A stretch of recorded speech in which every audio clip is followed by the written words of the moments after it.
All right, let's talk about Jira. For a lot of teams, it's just a big to-do list. But what if I told you that hidden inside all those tickets and statuses is a roadmap to making your team not just busier, but actually better? Today, we're going to go on that journey, from simply tracking tasks to really optimizing your team's performance. I want to start with this question because it's the one that keeps managers up at night, right? You look at your Jira board and you see so much activity. Tickets are moving, comments are flying. But is all that motion actually progress? Are you just spinning your wheels, or are you truly moving forward? And that feeling, that's what I call the project tracking trap. It's so common. You know exactly what everyone is working on, but you have absolutely no idea how efficiently that work is getting done. You can't see the invisible friction, the hidden roadblocks that are secretly slowing everything down. So how do we get out of that trap? Well, it starts with our first section, visualizing sprint progress. This is step one, getting out of the weeds of individual tasks and getting a bird's eye view of how we're really doing. And your first and best tool for this is the sprint burn down chart. It tells a really simple story. That gray line, that's your perfect world scenario, your ideal path to getting everything done. The red line, well, that's reality. It's your first, most essential gut check for whether you're on track or not.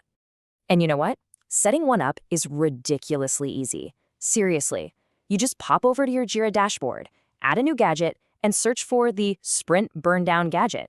Then you just tell it which board and sprint to look at, decide how often you want it to refresh, and boom, you're done. You've now got a live look at your sprint's health.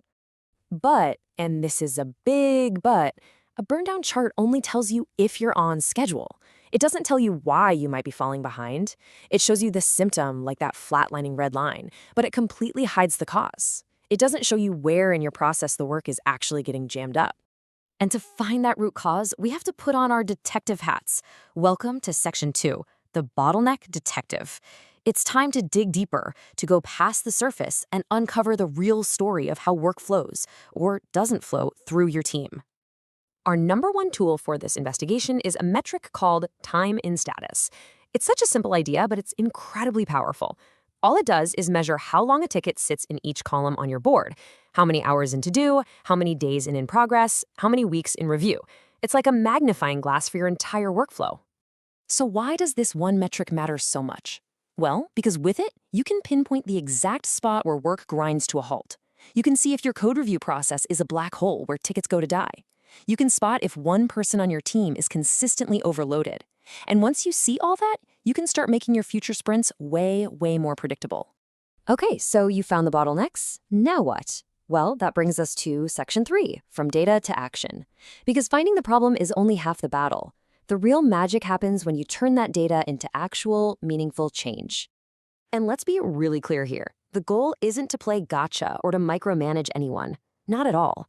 This is about looking at the system, not the individuals.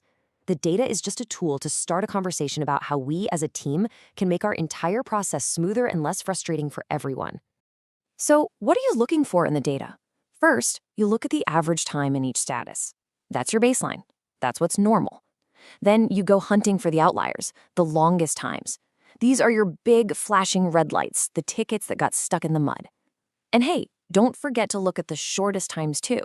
They can show you what peak efficiency actually looks like. Let me tell you a quick story to show you how this works in the real world.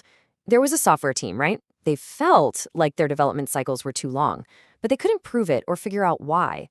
Everyone was busy, but releases just kept getting pushed back. So they started tracking time and status, and when they looked at the data, bam, the culprit was crystal clear. Tickets were just sitting, languishing, in the review column for an average of 72 hours. That's 3 full days. It was a massive hidden traffic jam that nobody even realized was there. And here's the best part. Once they had that data, they didn't blame the reviewers. They fixed the process. They set up automated reminders and created clearer deadlines for reviews. The result? They cut their cycle time by 20%. 20%. That led directly to faster product releases. That's a huge win. Now, a quick word of warning. It is so important to use this data wisely. This is not a tool to police your team. The focus has to always be on improving the system for everyone. And please, don't just jump to conclusions based on one number. Make sure you understand the context before you go changing things. When you start working this way, you're not just fixing problems anymore. You're actually leveling up your entire approach to management. And that's what brings us to our final section, towards predictive management. We're moving up the ladder to a much smarter way of working. This whole process we've talked about, from visualizing progress to diagnosing bottlenecks and then taking action, that is the very heart of continuous improvement. It's about evolving how your team works based on hard evidence, not just gut feelings or because that's how we've always done it. And this path leads somewhere really cool. You start by gaining what we call operational intelligence. You finally have a true holistic view of how your team performs. From there, you can start setting up automation triggers, like those review reminders. And the ultimate goal, predictive management, where you can actually use your historical data to forecast future performance with scary accuracy. At the end of the day, this quote really says it all. The whole point is to make that fundamental shift, to stop managing based on guesswork and gut feelings, and to start leading with clear, data-driven, evidence-based strategies. So I'll leave you with this final question to think about. Now that you have this framework, what's the first bottleneck you're going to uncover in your own team's workflow? Because that first discovery is the start of a whole new way of working.